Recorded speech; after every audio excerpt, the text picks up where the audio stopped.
You are likely going to always hear the hum of lawnmowers over here when we take it outside in the classroom. We are here reading the book Ethics for the New Millennium by His Holiness the Dalai Lama, which was a real eye-opener for me. So this is published in 1999. So okay, I mean, I of course it was for the new millennium, but 1999, so right before it. He got his ideas on paper. Say hi, Lucy. Oh, there she is. She doesn't know what to do because the sunshine is not back here beaming on our porch, but it's out there. But it's way out there, so she doesn't know what to do about it. Which is how I can get out here because... Uh-oh, what happened? Uh-oh. I hope I didn't lose that. I probably did for a moment and a half, but maybe for a while. Chapter 2. I know where I'm at. Chapter 2. No magic, no mystery. In calling for a spiritual revolution, am I advocating a religious solution to our problems after all?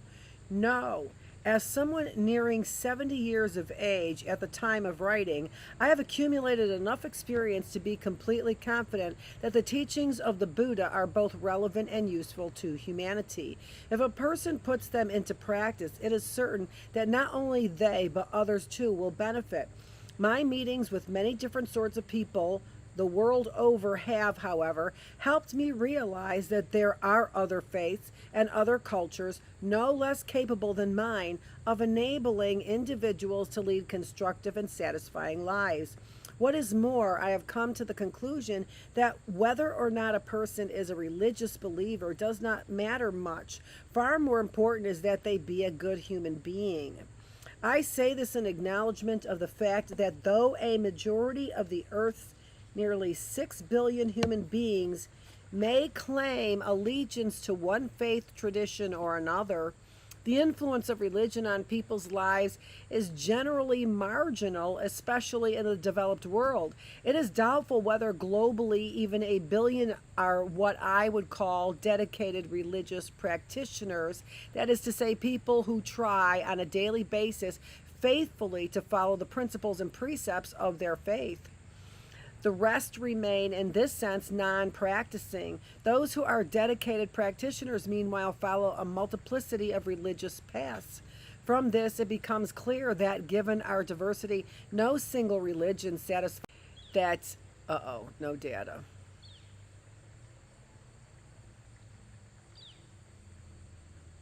All right, connected again. There was no data. That they are diverse in their religious beliefs. These may seem unusual statements coming as they do from a religious figure. I am, however, Tibetan before I am Dalai Lama, and I am human before I am Tibetan. So while as Dalai Lama, I have a special responsibility to Tibetans, and as a monk, I have a special responsibility towards furthering interreligious harmony, as a human being, I have a much larger responsibility toward the whole human family, which indeed we all have. And since the majority does not practice religion, I'm concerned to try to find a way to serve all humanity without appealing to religious faith.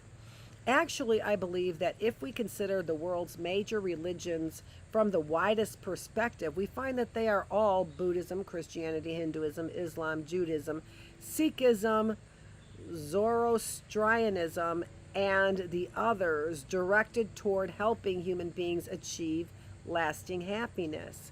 And each of them is, in my opinion, which is why those universities are the exact opposite of faith, when they're not teaching things that have to do with lasting happiness. And each of them, although we are in DIY Psychologist. All right, this is the book that I am going to clearly interject on. It's not a story. It's a book I'm going to clearly interject on, but I'm going to try and withhold. And each of them is, in my opinion, capable of facilitating this. Under such circumstances, a variety of religions, each of which promotes the same basic values, after all, is both desirable and useful.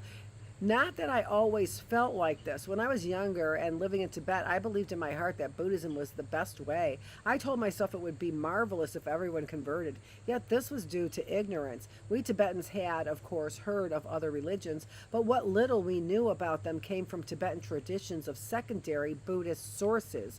Naturally, these focused on those aspects of other religions which are more open to debate from a Buddhist perspective. This was not because their Buddhist authors wished deliberately to caricature their opponents. Rather, it reflected the fact that they had no need to address all those aspects with which they had no argument, since in India, where they wrote, the works they were discussing were available in their entirety. Unfortunately, this was not the case in Tibet. There were no translations of these other scriptures available. As I grew up, I was gradually able to learn more about the other world religions. Especially after going into exile, I began to meet people who, having dedicated their entire lives to different faiths, some through prayer and meditation, others through actively serving others, had acquired a profound experience of their particular tradition. Such personal exchanges helped me recognize the enormous value of each of the major faith traditions and led me to respect them deeply. For me, Buddhism remains the most precious path. It corresponds best with my personality, but that does not mean I believe it to be the best religion for everyone any more than I believe it necessary for everyone to be a religious believer. Of course, both as Tibetan and as a monk, I have been brought up according to and educated in the principles, the precepts, and the practice of Buddhism. I cannot therefore deny that my whole thinking is shaped by my understanding of what it means to be a follower of the Buddha. However, my concern in this book is to try to reach beyond the formal boundaries of my faith. I want to show that there are indeed some universal ethical principles which could help everyone to achieve the happiness we all aspire to. But some people may feel that in this I am attempting to propagate Buddhism by stealth.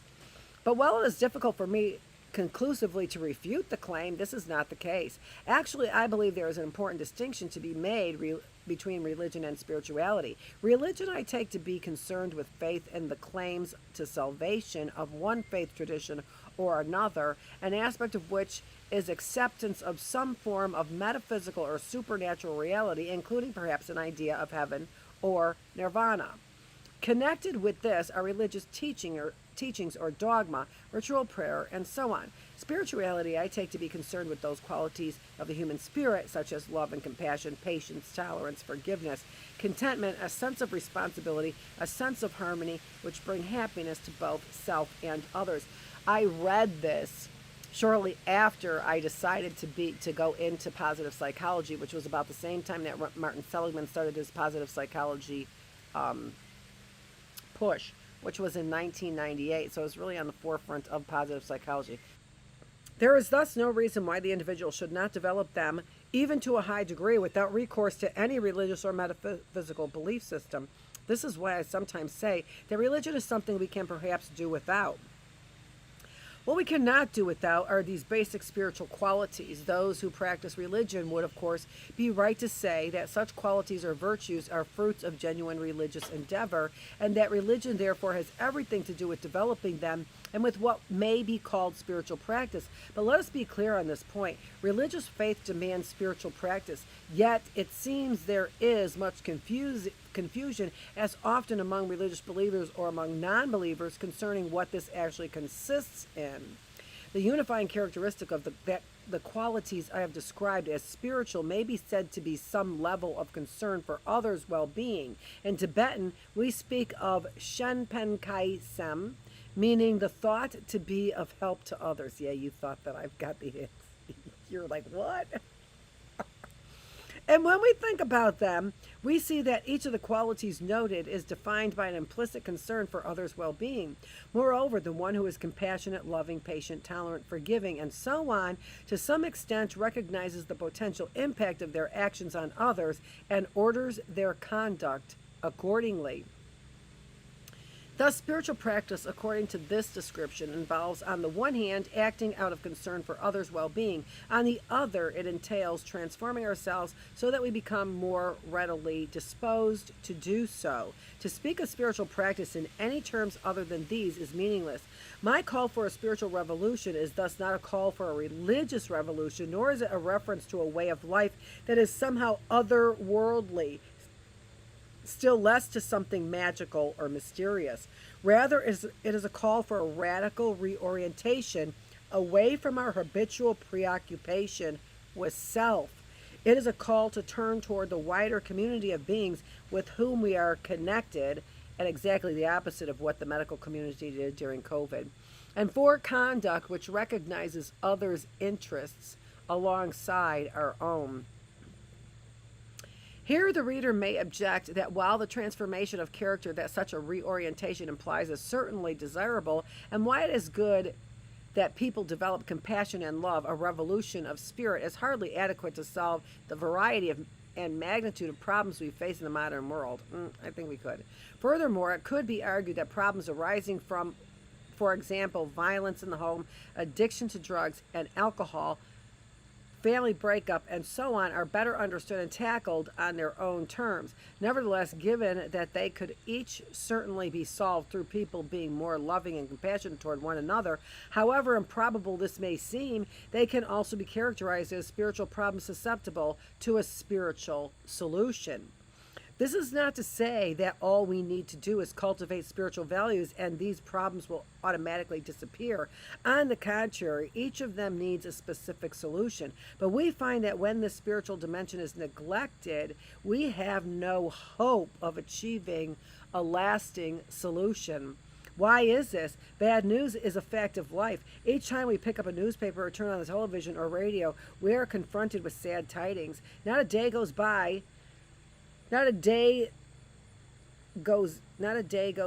but somewhere in the world something happens that everyone agrees is unfortunate, no matter where we are or from where we are from or what our philosophy of life. To greater or lesser extent, we are all sorry to hear of others' suffering. These events can be divided into two broad categories: those which have principally natural causes, earthquakes, droughts, floods, and the like, and those which are of human origin: wars, crime, violence of every sort, corruption, poverty, deception, fraud, and social, political, and economic injustice are each the consequence of negative human behavior. And who is responsible for such behavior? We are. From royalty, presidents, prime ministers, and politicians through administrators, scientists, doctors, lawyers, academics, students, priests, nuns, and monks, such as myself, to industrialists, artists, shopkeepers, technicians, peace workers, manual laborers, and those without work. There is not a single class or sector of society which does not contribute to our daily diet of unhappy news. Fortunately, unlike natural disasters, which we can do little or nothing about, these human problems, because they are all essentially ethical problems, can be overcome. The fact that there are so many people, again, from every sector and level of society, working to do so is a reflection of this intuition. There are those who join political parties to fight for a fairer constitution, those who become lawyers to fight for justice, those who join aid organizations to fight poverty, those who care, both on a professional and on a voluntary basis, for the victims of harm. Indeed, we are all, according to our own understanding and in our own way, trying to make the world, or at least our bit of it, a better place for us to live in. Unfortunately, we find that no matter how sophisticated and well administered our legal system, and no matter how advanced our methods of external control by themselves, these cannot eradicate wrongdoing. Observe that nowadays our police forces have at their disposal technology that could barely have been imagined 50 years ago. They have methods for surveillance which enable them to see what formerly was hidden. They have DNA matching, forensic laboratories, sniffer dogs, and of course, highly trained personnel. Yet criminal methods are correspondingly advanced, so that really we are no better off. Where ethical restraint is lacking, there can be no hope of overcoming problems like those of rising crime. In fact, without such inner discipline, we find that the very means we use to solve them becomes a source of difficulty itself. The increasing sophistication of criminal and police method is a vicious and mutually reinforcing cycle. What then is the relationship between spirituality and ethical practice? Since love and compassion and similar qualities all by definition presume some level of concern for others' well-being, they presume ethical restraint. We cannot be loving and compassionate unless at the same time we curb our own harmful impulses and desires. As to the foundations of ethical practice itself, it might be supposed that here at least I advocate a religious approach. Certainly each of the major religious traditions has a well-developed ethical system. However, the difficulty with tying our understanding of right and wrong to religion is that we must then ask which religion, which articulates the most complete, the most acceptable system, the most acceptable system. The arguments would never stop. Moreover, to do so would be to ignore the fact that many who reject religion do so out of convictions sincerely held, not merely because they are unconcerned with the deeper questions of human existence. We cannot suppose that such people are without a sense of right and wrong, or of what is morally appropriate, just because some who are anti-religion are immoral. Besides, religious belief is no guarantee of moral integrity. Looking at the history of our species, we see that among the major troublemakers, those who visited violence, brutality, and destruction on their fellow human beings, there have been many who have professed religious faith, often loudly. Religion can help us establish basic ethical principles, yet we can still talk about ethics and morality without having recourse to religion.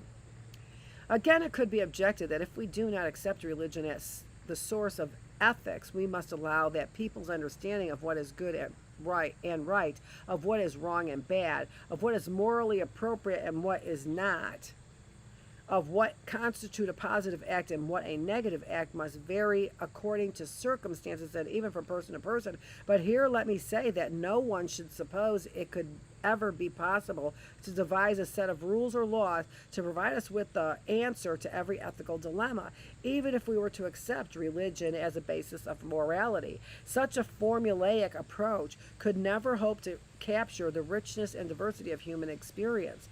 It would also give grounds for arguing that we are responsible only to the letter of those laws rather than for our actions.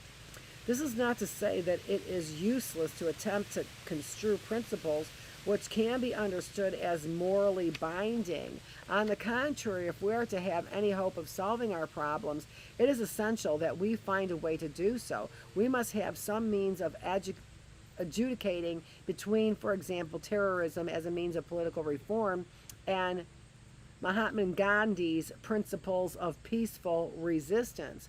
We must be able to show that violence towards others is wrong, and yet we must find some way of doing so which avoids the extremes of crude absolutism on the one hand and of trivial relativism on the other.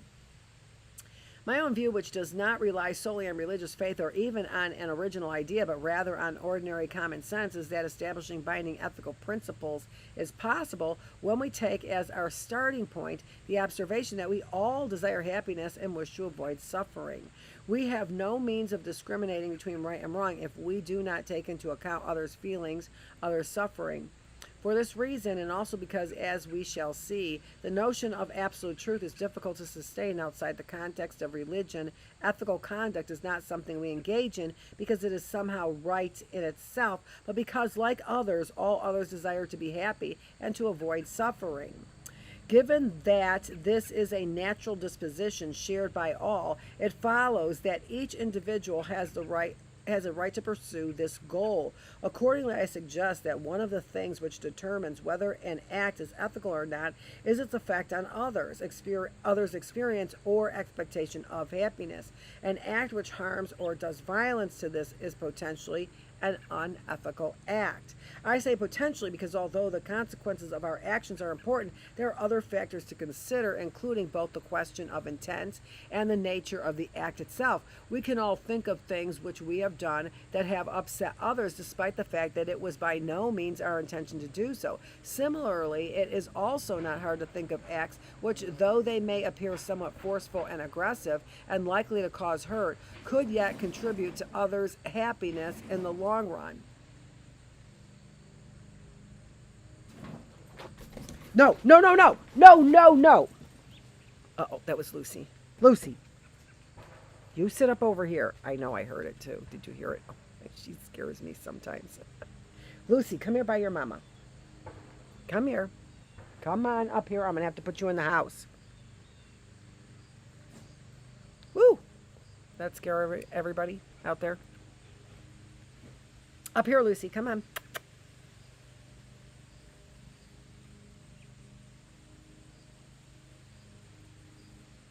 Similarly, it is not hard to think of acts which, though they may appear somewhat forceful and aggressive and likely to cause hurt, could yet contribute to others' happiness in the long run. Disciplining children will often fall into this category. On the other hand, the fact that our actions may appear to be gentle does not mean that they are positive or ethical if our intentions are selfish. On the contrary, if, for example, our intention is to mislead, then to pretend kindness is a most unfortunate deed. Though force may not be involved, such an act is certainly violent. It does cause violence not only insofar as the end is harmful to the other, but also in that it injures that person's trust and expectation of truth. Again, it is not difficult to imagine a case where an individual may suppose their actions to be intended and directed toward the greater good of others, but where they are in reality totally immoral. Here we might think of a soldier who carries out orders summarily to execute civilian prisoners. Believing the cause to be a just one, this soldier may suppose such actions are directed toward the greater good of humanity. Yet, according to the principle of nonviolence I have put forward, such killing would be by definition an unethical act. Carrying out these orders would thus be gravely negative conduct. In other words, the content of our actions is also important in determining whether they are ethical or not, since certain acts are negative by definition.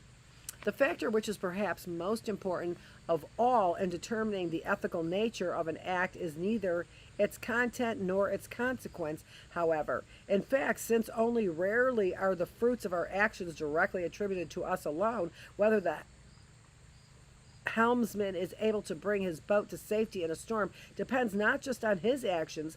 Consequence could conceivably be the least important factor. In Tibetan, the term for what is considered to be the greatest significance in determining the ethical value of a given action is the individual's kung long.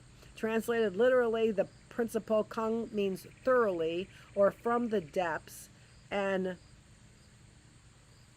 long, which they say wa, denotes the act of causing something to stand up, to arise, or to awaken. So thoroughly awaken. But in the sense which it's used here, kong long is understood as that which derives or inspires our actions, both those we intend directly and those which are in a sense involuntary. It therefore denotes the individual's overall state of heart and mind. When this is wholesome, it follows that our actions themselves will be ethically wholesome. Okay, so thoroughly stand up, to arise or awaken, which we don't seem to have a word for that, right? Thoroughly awaken. Alert. From this description, it is clear that it is difficult to translate Kong Long succinctly. Generally, it is rendered simply as motivation, but this clearly does not capture the full range of its meaning. The word disposition, although it comes quite close, lacks the active sense of the Tibetan. On the other hand, to use the phrase overall state of heart and mind seems unnecessarily long. Arguably, it could be abbreviated to mind state, but this would ignore the wider meaning of the mind as it is used in Tibetan. The word for mind, lo, includes the ideas of consciousness or awareness alongside those feeling of emotion. This reflects an understanding that emotion and thoughts cannot ultimately be separated. Even the perception of a quality like color is held to carry within it an affective dimension. Nor is there an idea of pure sensation without any accompanying cognitive event. The inference is rather that we can identify different types of emotion. There are those which are primarily instinctual, such as a revulsion at the sight of blood, and there are those which have a more developed rational component, such as fear of poverty. The reader is asked to remember this point whenever I speak mind of motivation, of disposition, or of states of mind. That this is so that the individual's overall state of heart and mind or motivation in the moment of action is, generally speaking, the key to determining its ethical content, is easily understood when we consider how our actions are affected when we are gripped with powerful negative thoughts and emotions such as hatred and anger. In that moment, our mind and heart, are in turmoil. Not only does this cause us to lose our sense of proportion and perspective, but we also lose sight of the likely impact of our actions on others. Indeed, we can become so distracted that we ignore the question of others and of their right to happiness altogether, as we see in these kinds of retaliation offenses, even the January 6th retaliation effect, right?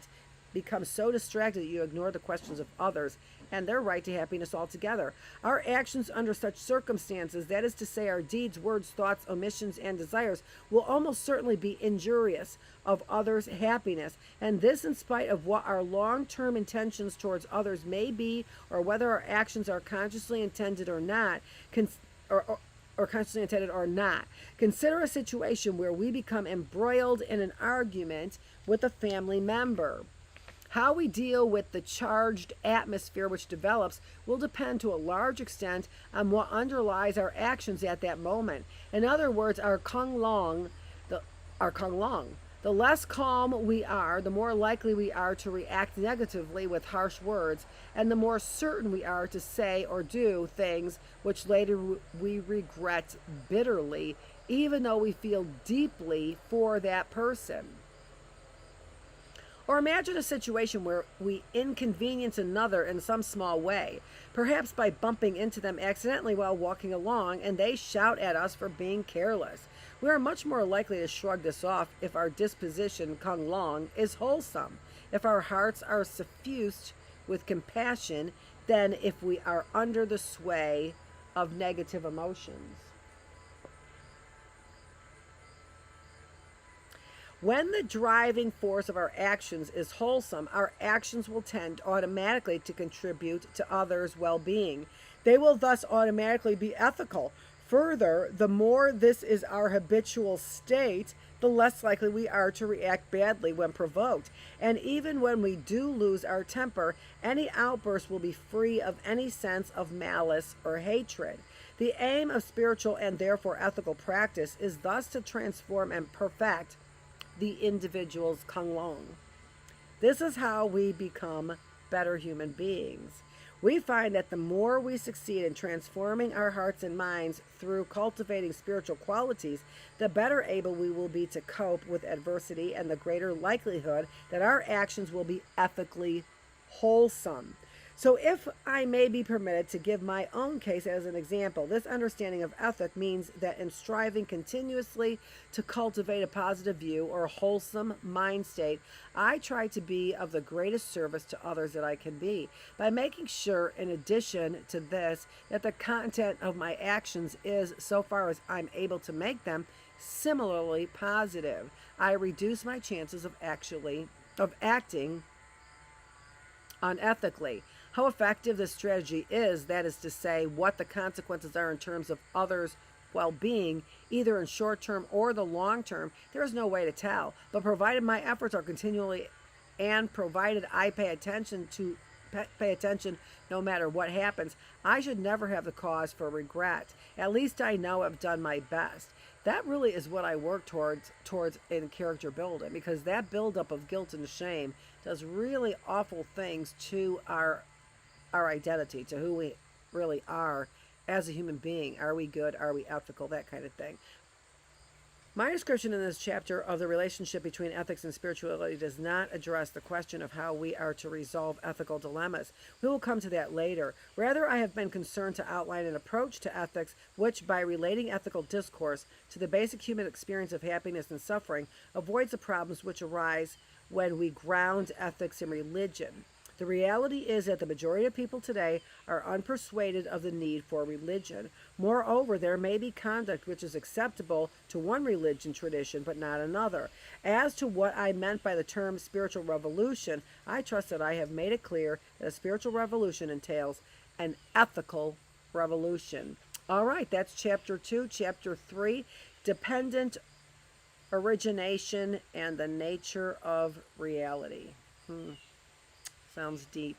This is Dr. Annette Feravich. We're in the reading room in the classroom. Thanks for joining me here. I will see you tomorrow for a whole new day, a whole new schedule in the classroom. Thanks for joining me.